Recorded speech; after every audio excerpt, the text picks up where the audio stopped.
আমাদের নতুন ভিডিওতে আপনাকে জানাই স্বাগতম। আমরা আজকে একটি পুরাতন কম্পিউটার দিয়ে নাস সার্ভার তৈরি করব।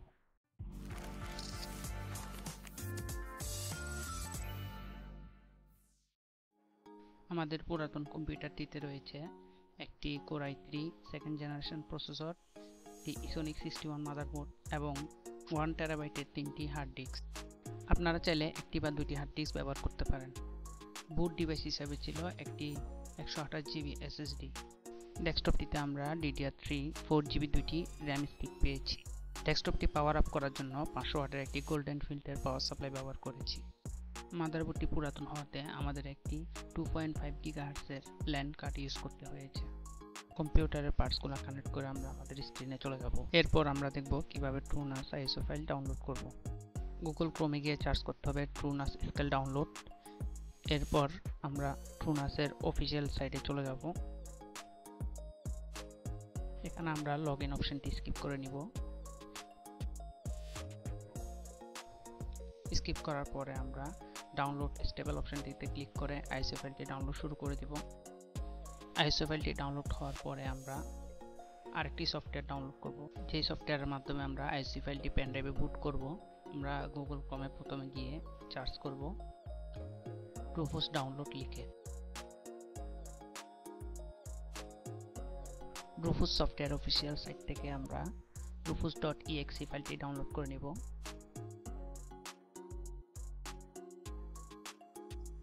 ডাউনলোড হওয়ার পর আমরা সফটওয়্যারটি রান করব।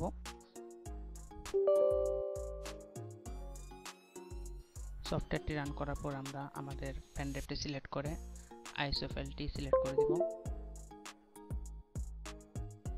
আমরা যেহেতু পুরানো মাদারবোর্ড ব্যবহার করতেছি, আমরা পার্টিশন মোডটা MBR রেখে দিব। এরপর আমরা সব যেভাবে আছে ওইভাবে রেখে স্টার্ট শুরু করে দিব। ISO ইমেজ মোডে আমরা ওকে করে বুট হওয়া পর্যন্ত অপেক্ষা করব।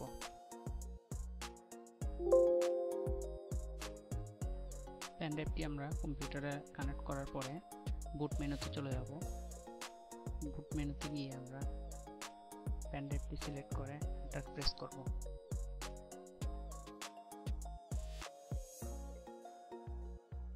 এন্টার প্রেস করার পর আমাদের ইনস্টলেশন শুরু হয়ে যাবে। আমরা ধাপে ধাপে ইনস্টল করব। অপারেটিং সিস্টেম ইনস্টল করার আগে অবশ্যই মনে করে ইন্টারনেট কেবলটি লাগিয়ে নিতে হবে। ইনস্টল আপডেট অপশনে রেখে আমরা ওকে প্রেস করব।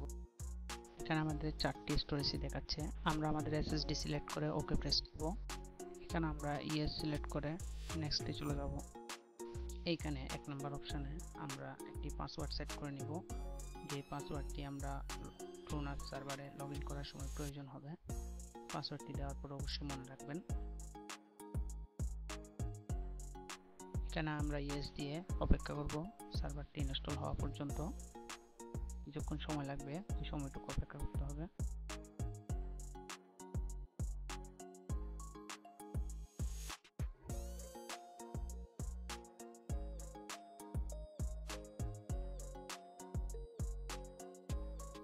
ইনস্টল সাকসেসফুল হওয়ার পরে আমরা আমাদের পেন ড্রাইভটি খুলে ফেলব এবং সিস্টেম রিবুট করব।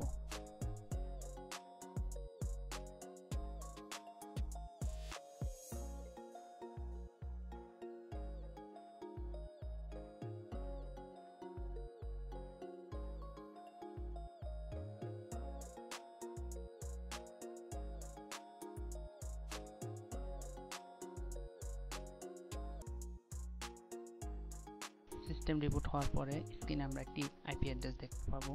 অন্য একটি কম্পিউটার থেকে আমরা ওই আইপি অ্যাড্রেসে লগইন করব। আমরা চলে এলাম আমাদের আরেকটি কম্পিউটারে, যেখানে আমরা সার্ভার আইপিটি মেরে লগইন করব। ইউজার নেমে আমরা দিয়ে দিব TrueNAS_admin এবং TrueNAS ইনস্টল করার সময় আমরা যে পাসওয়ার্ডটা দিয়েছিলাম ওই পাসওয়ার্ডটা দিয়ে ড্যাশবোর্ডে লগইন করব। ড্যাশবোর্ড থেকে আমরা স্টোরেজে যাব। স্টোরেজ থেকে আমরা একটি স্টোরেজ পুল ক্রিয়েট করব। তার আগে আমরা আমাদের ডিস্কগুলো একটু ফরম্যাট করে নিব। SSD ব্যতীত বাকি 3টি 1 টেরাবাইট হার্ড ডিস্ক আমরা ফরম্যাট করে নেব।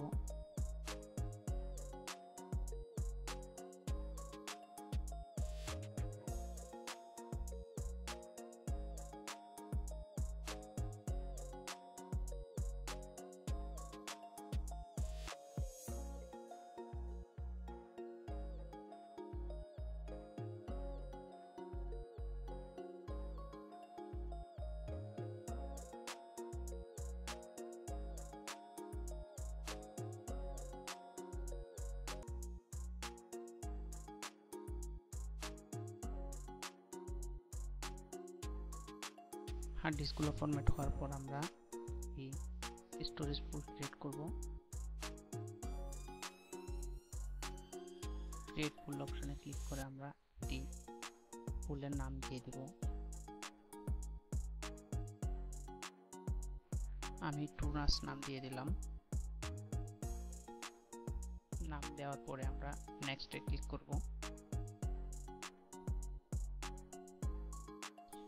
লেআউট অপশনে আমরা দেখতে পাচ্ছি অনেকগুলো অপশন আছে, তার মধ্যে একটি হার্ড ডিস্ক যদি আপনাদের থাকে তখন স্ট্রাইপ ক্লিক করবেন, আর যদি দুইটি হার্ড ডিস্ক থাকে সেক্ষেত্রে আপনারা দিবেন মিরর।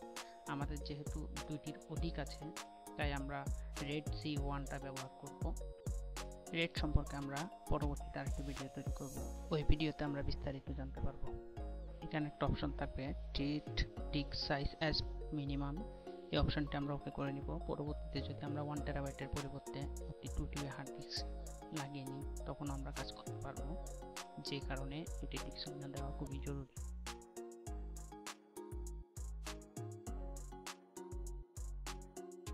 পরবর্তী অপশনগুলোতে আমরা কোনো কিছু ক্লিক করব না, শুধু নেক্সট নেক্সট দিয়ে একটি ফুল ক্রিয়েট করে নিব।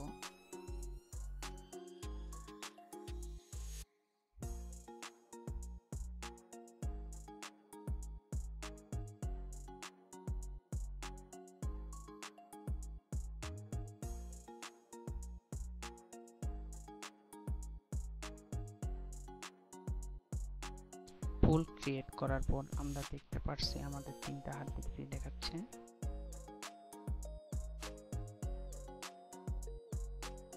ডাটা সেটে গিয়ে আমরা একটি ডাটা সেট ক্রিয়েট করে নিব। ডাটা সেটের নাম দিলাম সার্ভার এবং অপশন যেভাবে আছে ওইভাবে রেখে আমি সেভ দিয়ে দিলাম। এখন একটা আমরা ইউজার ক্রিয়েট করব। মেনু থেকে ক্রেডেনশিয়ালে যাব, ওখান থেকে ইউজারে গিয়ে অ্যাডে ক্লিক করব। আমরা ইউজারের ফুল নেম দিয়ে দিব, এরপরে একটি ইউজার নেম দিব এবং পাসওয়ার্ড 2বার দিয়ে নিব। পাসওয়ার্ডগুলো মনে রাখতে হবে, আমরা এখানে সহজ পাসওয়ার্ড দিয়ে নিয়েছি। এরপরে অপশন দেখে আপনারা দেখতে পাচ্ছেন একটি হোম ডিরেক্টরি আছে, ওখান থেকে আপনার টুনাস এরপরে সার্ভার অপশনটি সিলেক্ট করে নেবেন, অথবা আপনারা যে নামে আপনাদের ডাটা সেটটি ক্রিয়েট করেছিলেন ওটি দিয়ে নেবেন।